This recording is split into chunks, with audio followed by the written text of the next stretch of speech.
నమస్కారం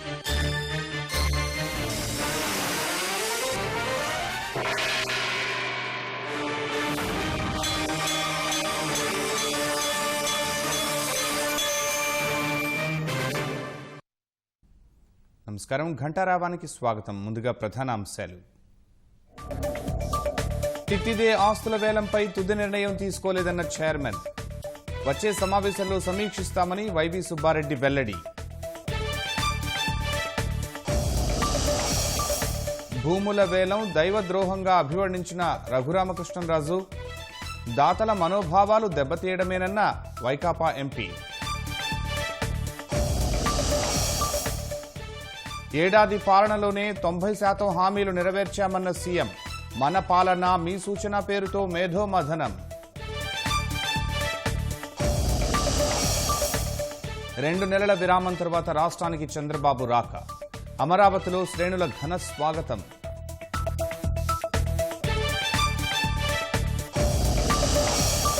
రాష్ట్రంలో మరో 44 మందికి సోకిన కరోనా వైరస్. మరిన్ని కోయంబేడు కాంటాక్ట్ కేసులు గుర్తింపు.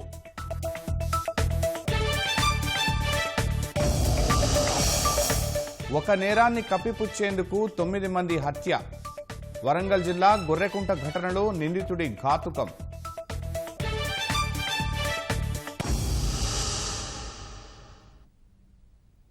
తిరుమల తిరుపతి దేవస్థానం పరిధిలోని నిరర్ధక ఆస్తుల వేలంపై ఇంకా నిర్ణయం తీసుకోలేదని తిరుమల తిరుపతి దేవస్థానం చైర్మన్ వైవి సుబ్బారెడ్డి తెలిపారు. వేలానికి రూట్ మ్యాప్ మాత్రమే రూపొందించాలని అధికారులను ఆదేశించామని, తదుపరి ధర్మకర్తల మండలి సమావేశంలో మరోసారి చర్చించి నిర్ణయం తీసుకుంటామని తెలిపారు.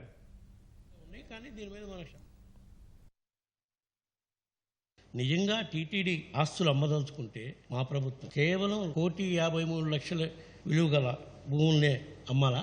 మొత్తం 53 ఆస్తులు ఐడెంటిఫై చేస్తే 3 ఆస్తులు మినహా మిగతా 50 ఆస్తుల్ని క్షేత్రస్థాయిలో పరిశీలించిన మీదట అమ్మాలో వద్దో నిర్ణయం తీసుకోవచ్చని కూడా చెప్పింది.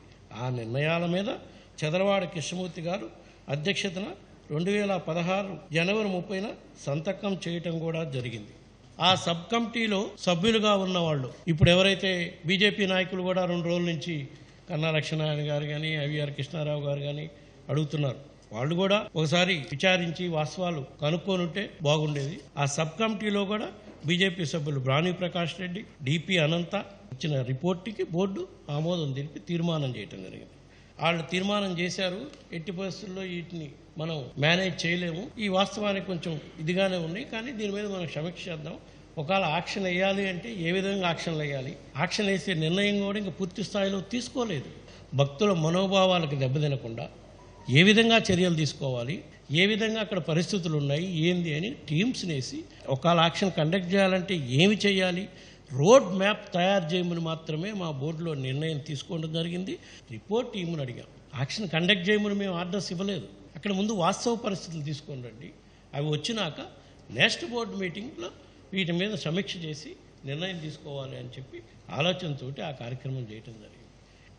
మళ్ళీ ఒకసారి మా నెక్స్ట్ బోర్డు మీటింగ్లో దీనిపై సమీక్ష చేయాలని నిర్ణయించాం. మరోవైపు తిరుమల తిరుపతి దేవస్థానం ఆస్తుల వేలం నిర్ణయంపై సొంత పార్టీ ఎంపీ నుంచే వ్యతిరేకత వ్యక్తమవుతోంది. నిరర్ధక ఆస్తుల పేరుతో భూములు వేలం వేయడాన్ని నరసాపురం ఎంపీ రఘురామకృష్ణరాజు దైవద్రోహంగా అభివర్ణించారు. ఆలోచన తప్పు. అది గత ప్రభుత్వం చేసినా మా ప్రభుత్వం చేసిన ఆలోచన ముమ్మాటికి తప్పు. గత ప్రభుత్వం చేసిన దాన్నే మేము ఇంప్లిమెంట్ చేస్తున్నాం అంటూ ఇంకా తప్పు పాలక మండలి. బట్ డెఫినెట్గా ఇది ముఖ్యమంత్రి గారి దృష్టికి తీసుకువెళ్ళటం జరిగింది. డెఫినెట్గా భక్తులందరి అభిప్రాయం మేరకు ఈరోజో రేపో ఎప్పుడైనా సరే అతి త్వరలో ముఖ్యమంత్రి గారు ఆ సేల్ నిర్ణయాన్ని వాయిదా వేస్తారనే నేను అనుకుంటున్నాను. ఎందుకంటే ఒక భక్తుడు ఇచ్చిన దాన్ని అమ్మే హక్కు చట్టాల్లో ఏం చెప్పినా కూడా, కొంతమంది ఎండోమెంట్స్గా ఉంది రూలు, టీటీడీకి లేదని అంటున్నారు, కానీ లా ఏం చెప్పినా కూడా అవసరమైతే చట్టాన్ని సవరించైనా సరే దేవస్థానం, తిరుపతి దేవస్థానం భూముల్ని అమ్మటానికి లేకుండా దానికి రెవెన్యూ ఎలా రావాలన్నది మనం వర్కౌట్ చేసుకోవచ్చు. భగవంతుని మీద ప్రేమతో ఇచ్చిన భూమిని ఈ టీటీడీ పాలక వర్గం అమ్మటానికి తీసుకున్న నిర్ణయం అనేది చాలా తప్పు. అది భగవంతుడికి పాలక మండలి చేసే ద్రోహం అనే నేను భావిస్తాను. ఒక దాత ఇచ్చిన స్థలం వీళ్ళు అమ్మేసుకుంటున్నాము, మేమే ఇప్పుడు ట్రస్టీలం, మేము చేసిందే చెల్లుతుందని చెప్పి మాట్లాడటం అనేది ఆ దాత గుండెల్లో కత్తితో గుచ్చిన దానికన్నా పెయిన్ ఎక్కువ ఉంటుంది. నాకు తెలిసి ఈ సోకాల్డ్ ట్రస్టీల్లో ఒకళ్ళు కూడా భూమి ఇచ్చిన దాత ఉన్నాడు. అందుకని ఇటువంటి నిర్ణయాలు తీసుకుంటున్నారు. తీవ్రంగా వ్యతిరేకిస్తా.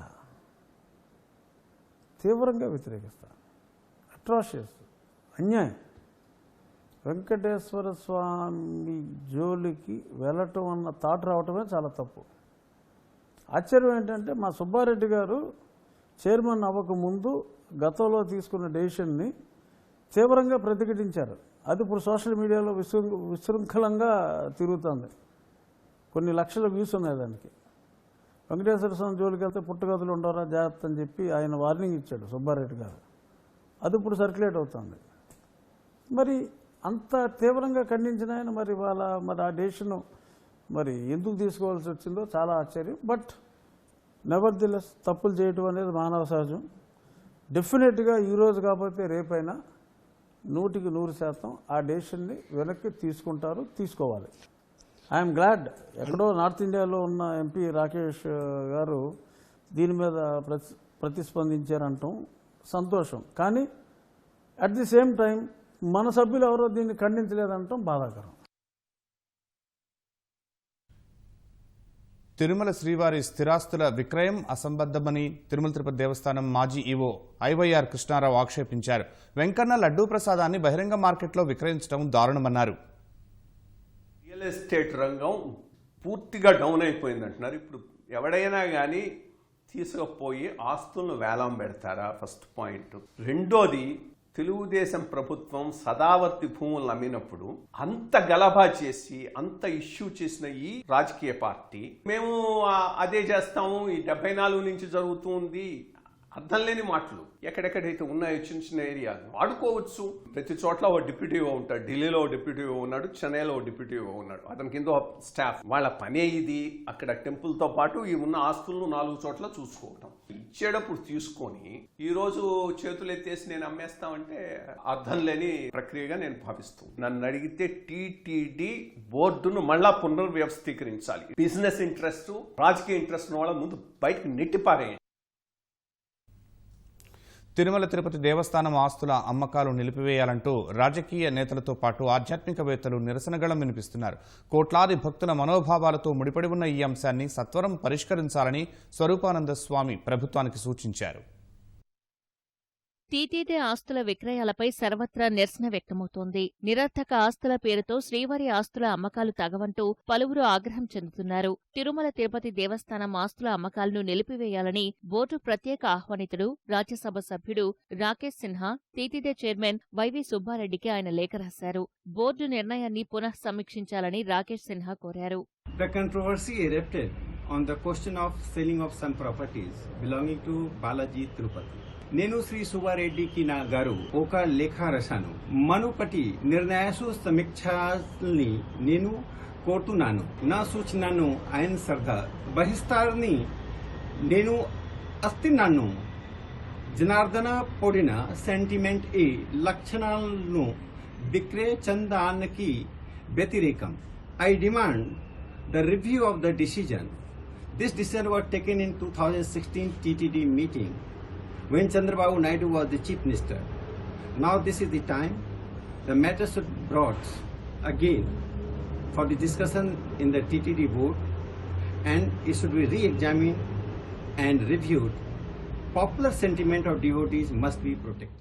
టీటీడీ ఆస్తులను నిరర్థకమనడం దాతలను అవమానించడమేనని జనసేన అధ్యక్షుడు పవన్ కళ్యాణ్ మండిపడ్డారు. శ్రీవారి ఆస్తులు సహా దేవాలయ ఆస్తులను అంగట్లో ఉంచుతారా అంటూ నిలదీశారు. డిపాజిట్లపై వచ్చే వడ్డీలతోనే టీటీడీ అనేక పనులు చేయవచ్చని పవన్ అన్నారు. టీటీడీ వ్యవహారంలో వివాదాలకు తావు లేకుండా నిర్ణయం తీసుకోవాలని విశాఖ పీఠాధిపతి స్వరూపానంద స్వామి ప్రభుత్వానికి సూచించారు. టీటీడీ ప్రతి నిర్ణయం కోట్ల మంది భక్తుల మనోభావాలకు ముడిపడి ఉంటుందని తెలిపారు. శ్రీవారి ఆలయం తెరుచుకుంటుందని భక్తులు ఎదురుచూస్తున్నారని, ఇలాంటి సమయంలో వచ్చిన వివాదాన్ని సత్వరం పరిష్కరించాలని సూచించారు. విశాఖ శారదా పీఠాధిపతికి భూములు అప్పగించాలనే కుట్రతోనే శ్రీవారి ఆస్తులు అమ్మకానికి పెట్టారని బ్రాహ్మణ చైతన్య వేదిక అధ్యక్షుడు శ్రీధర్ శర్మ ఆరోపించారు. దేవాలయాల అభివృద్ధి కోసం దాతలు ఇచ్చిన భూముల్ని అమ్మకానికి పెట్టడం సరికాదన్నారు. ఈ రాష్ట్ర ప్రభుత్వానికి చిత్తశుద్ధి ఉన్నట్టయితే వక్ఫ్ బోర్డు భూముల్ని మీరు వేలం వేయగలుగుతారా? వేలం వేసే దమ్ము మీ ప్రభుత్వానికి ఉందా అని మేము ప్రశ్నిస్తున్నాం.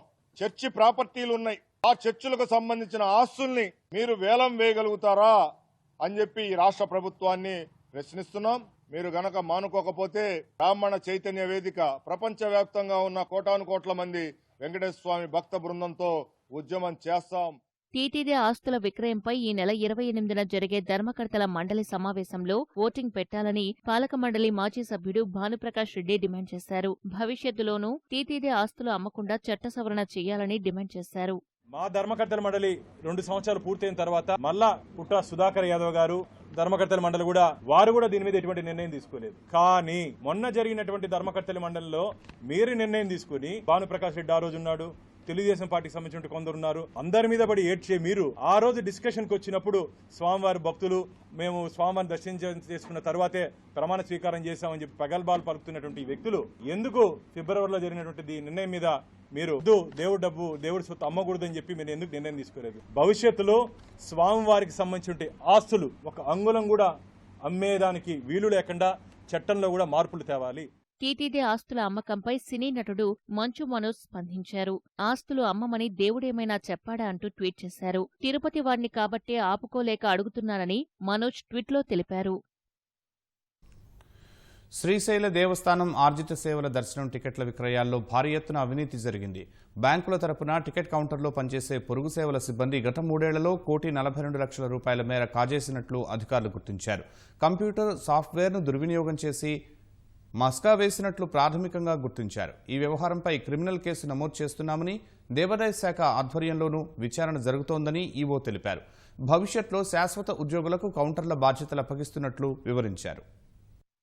బ్యాంకు ద్వారా స్పాన్సర్ కాబడి వచ్చినటువంటి వ్యక్తులు వీళ్ళు కౌంటర్లలో సాఫ్ట్వేర్ను ఉపయోగించుకొని ఆ సాఫ్ట్వేర్లో ఉన్నటువంటి లొసుగులను దాంట్లో కొన్ని టెక్నికల్గా దాని సెట్టింగ్స్లోనికి వెళ్ళి అందులో కొంత మార్చి ఇటువంటి కార్యక్రమాన్ని చేశారు. కాకపోతే బ్యాక్ ఎండ్లో మొత్తం డేటా ఉండడం వల్ల దాని సహాయంతో మేము ఈ అక్రమాలను గుర్తించడం జరిగింది. మరి వాళ్ళకు కూడా అవకాశం ఇచ్చాము. వాళ్ళ మీద నిర్ధారించిన తర్వాత కేసు కూడా నమోదు చేశాము. తర్వాత కార్యక్రమాన్ని డిపార్ట్మెంట్స్ చూసుకుంటాయి. మరి ప్రభుత్వానికి కూడా ఈ నివేదిక ఇస్తున్నాము. ఎన్నికల ప్రణాళికలో ఇచ్చిన హామీలను తొలి ఏడాదిలోనే 90% పైగా నెరవేర్చామని ముఖ్యమంత్రి జగన్ అన్నారు. 40,000 కోట్లు వెచ్చించి 3.5 కోట్ల మందికి పైగా లబ్ధి చేకూర్చామన్నారు. అవినీతి, వివక్ష లేని వ్యవస్థ ఏర్పాటే లక్ష్యంగా ప్రారంభించిన గ్రామ, వార్డు సచివాలయాలతో మంచి ఫలితాలు వస్తున్నాయన్నారు. రాష్ట్రంలో ఇప్పుడున్నది మహిళల ప్రభుత్వంగా అభివర్ణించారు. ప్రజలు ప్రభుత్వ కార్యాలయాల చుట్టూ తిరిగే పరిస్థితి నుంచి సేవలన్నీ గడప వద్దకే అందేలా వ్యవస్థలో మార్పు తీసుకొచ్చామని సీఎం జగన్ అన్నారు.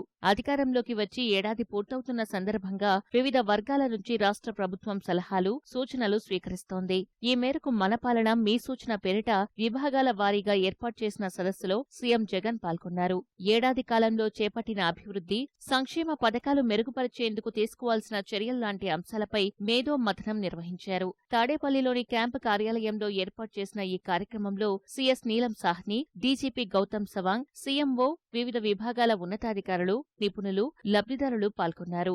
నేటి నుంచి ఈ నెల 30 వరకు 6 రోజుల పాటు జరిగే ఈ కార్యక్రమంలో తొలి రోజున గ్రామ సచివాలయాలు, సంక్షేమం, పరిపాలనపై అభిప్రాయాలు, సలహాలు తీసుకున్నారు. వాలంటీర్లు, సచివాలయ వ్యవస్థ ద్వారా చాలా మంచి ఫలితాలు వచ్చాయని సీఎం సంతోషం వ్యక్తం చేశారు.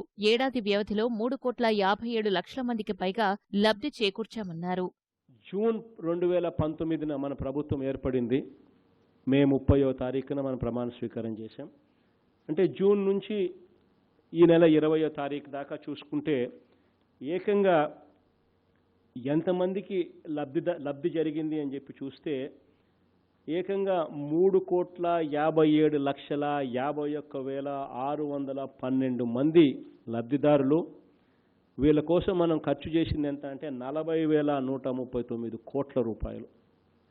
బహుశా ఇంత మొత్తంలో ఎప్పుడు జరిగిండదేమో. మేనిఫెస్టోను బహుశా 90% పూర్తి చేశాం మొట్టమొదటి సంవత్సరంలోనే. ఈ సంవత్సరానికి సంబంధించి అడుగులు వేస్తే దాదాపుగా 98-99% కూడా వెళ్ళిపోతాం మేము. కరప్షన్ అనేది ఎక్కడా కూడా కనిపించకుండా ఉండాలి అని అంటే నేను అన్న ఒకటే ఒక మాట, గత ఎన్నికల్లో నాకు ఓటు వేయని వారికి కూడా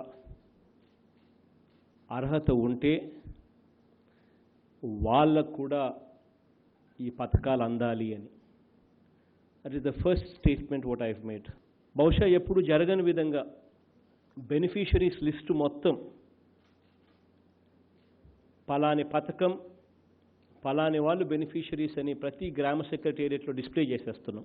పక్కనే అర్హతలు ఏమిటి, ఎలా నమోదు చేసుకోవాలి ఒకవేళ మీ పేరు పొరపాటున ఈ లిస్టులో కనపడకపోతే అన్న అంశం కూడా చేర్చి ఆ లిస్టును సోషల్ ఆడిట్ కోసం గ్రామ సెక్రటేరియట్లో బహుశా పూర్తిగా పెట్టే కార్యక్రమానికి కూడా శ్రీకారం చుట్టాం. ధరలు పెంచడం వల్ల మద్యం వినియోగం తగ్గిందని ముఖ్యమంత్రి అన్నారు. రాష్ట్ర వ్యాప్తంగా 43,000 బెల్ట్ షాపులను పూర్తిగా తొలగించడం, దుకాణాలు తగ్గించడం ద్వారా మద్య నియంత్రణ సమర్థంగా అమలు చేస్తున్నట్లు సీఎం తెలిపారు. అన్ని పంటలకు కనీస గిట్టుబాటు ధర కల్పించడం సహా రైతులకు అండగా నిలుస్తున్నామన్నారు. మరో ఏడాదిలో జనతా బజార్లు తీసుకొస్తామన్నారు. ప్రతి ఇంటికి మేనిఫెస్టో పంపించి అమలు చేసిన వాటిని టిక్కులు పెట్టాలని సూచిస్తామన్నారు.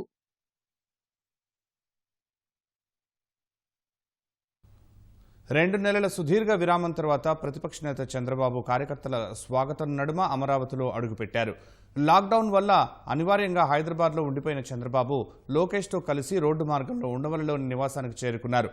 27, 28 తేదీల్లో ఎన్టీఆర్ భవన్ వేదికగా నిర్వహించే మహానాడుకు రేపు ఇంటి నుంచే కసరత్తు పూర్తి చేయనున్నారు. తెలుగుదేశం అధినేత చంద్రబాబు, ఆయన కుమారుడు లోకేష్ హైదరాబాద్ నుంచి రోడ్డు మార్గంలో అమరావతి చేరుకున్నారు. ఉదయం 10:10 మొదలైన ప్రయాణం 4:30 గంటల పాటు సాగింది. రాష్ట్ర సరిహద్దుల్లోకి చంద్రబాబు కాన్వాయ్ అడుగిడగానే తెలుగు తమ్ముళ్లు ఘనస్వాగతం పలికారు. కారులో నుంచే చంద్రబాబు అభివాదం చేస్తూ ముందుకు సాగారు. కరోనా నిబంధనల దృష్ట్యా ఎవరూ బయటకు రావద్దని నేతలకు చంద్రబాబు ముందే సూచించారు. అయినా వివిధ కూడళ్లలో ఆయనకు అభివాదం చేసేందుకు కార్యకర్తలు తరలివచ్చారు.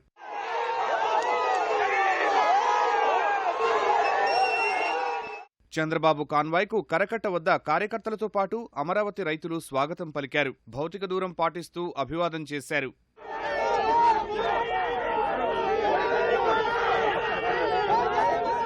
హైదరాబాద్ నుంచి నేరుగా విశాఖ వెళ్లి ఎల్జీ పాలిమర్స్ బాధితులను పరామర్శించాలనుకున్న చంద్రబాబు విమాన సర్వీసులు పునరుద్ధరణ కాకపోవడంతో రోడ్డు మార్గంలో అమరావతి చేరుకున్నారు. రేపు ఉండవల్లి నివాసం నుంచే మహానాడు కసరత్తు చేపట్టనున్నారు. 27, 28న ఎన్టీఆర్ భవన్ నుంచి కార్యకర్తలకు మహానాడు సందేశమిస్తారు. ఈ వేడుక పూర్తయిన తరువాత విశాఖ పర్యటన ఉంటుందని పార్టీ వర్గాలు వెల్లడించాయి.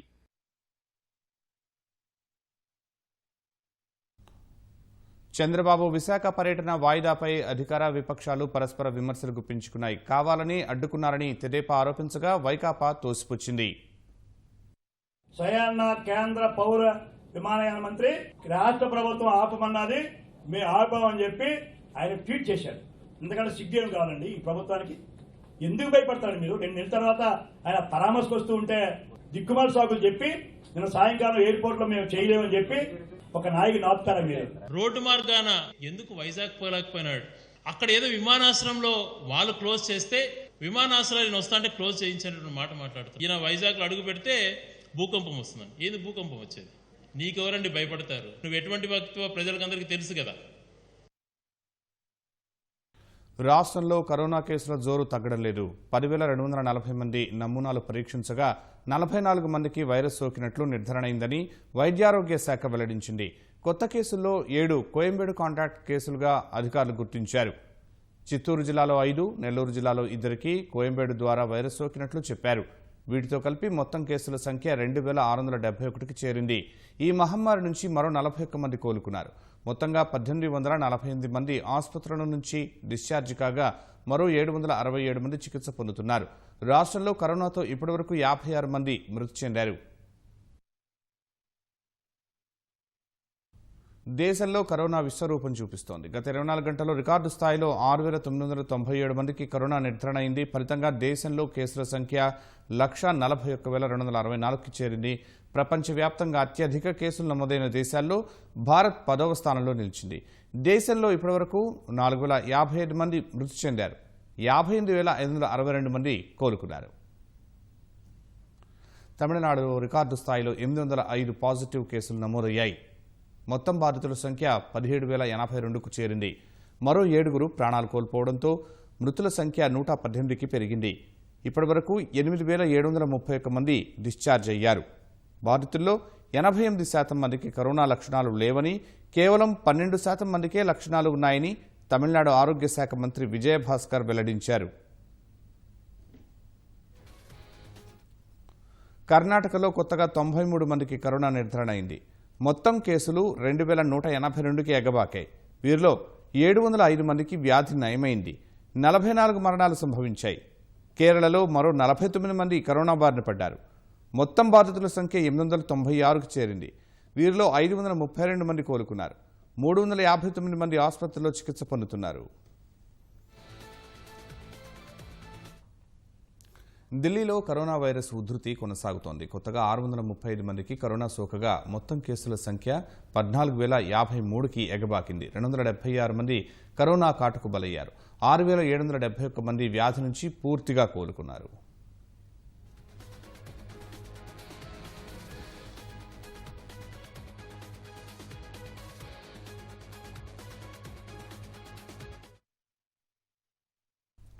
తెలంగాణలో సంచలనం రేపిన వరంగల్ గొర్రెకుంట మృత్యుబావి మిస్టరీ వీడింది. పెళ్లి చేసుకుంటాడని నమ్మి వచ్చిన మహిళను హత్య చేసిన బీహార్ వాసి సంజయ్ యాదవ్ ఆ విషయం బయటకు రాకుండా 9 మందిని హత్య చేశాడని పోలీసులు తేల్చారు.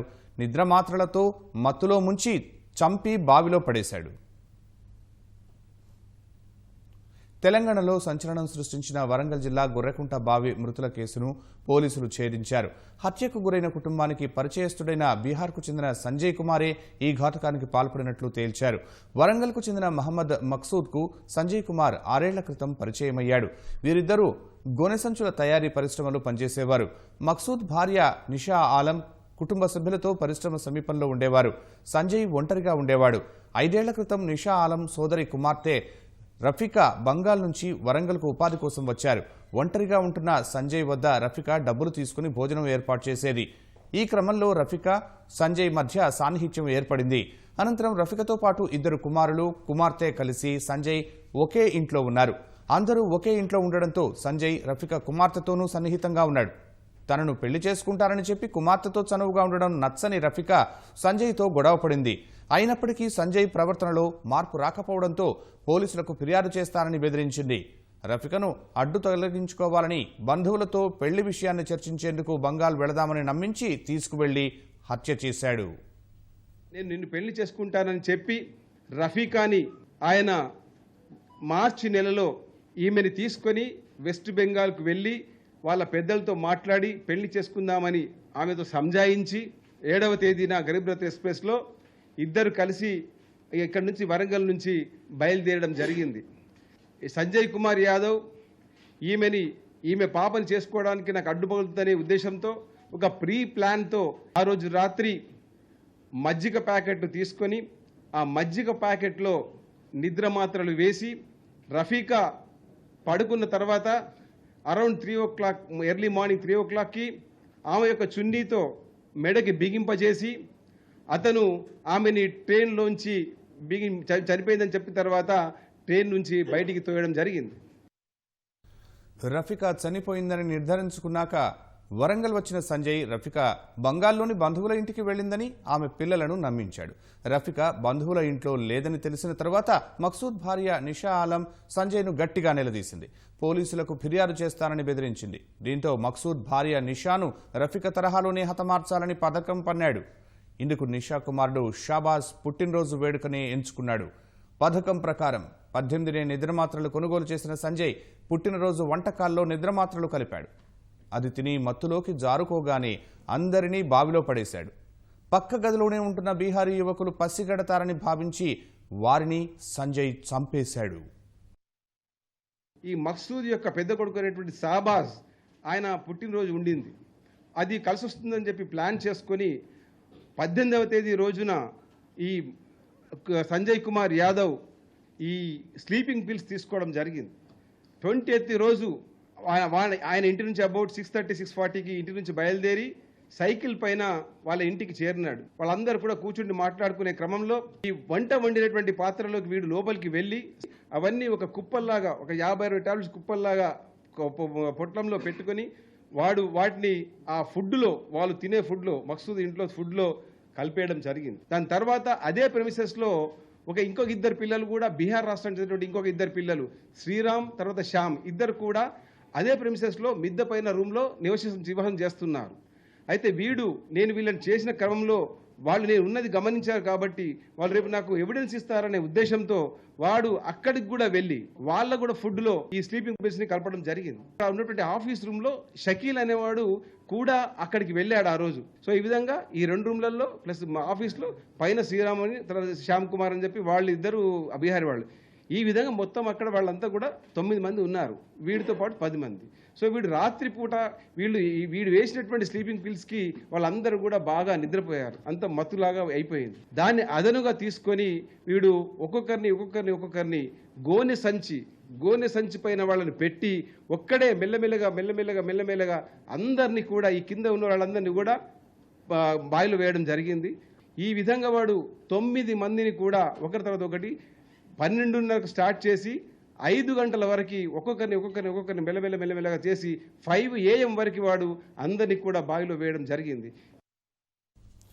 హైదరాబాద్ నుంచి వచ్చిన ప్రత్యేక బృందంతో పాటు 6 బృందాలు ఈ కేసును ఛేదించాయని పోలీసులు తెలిపారు.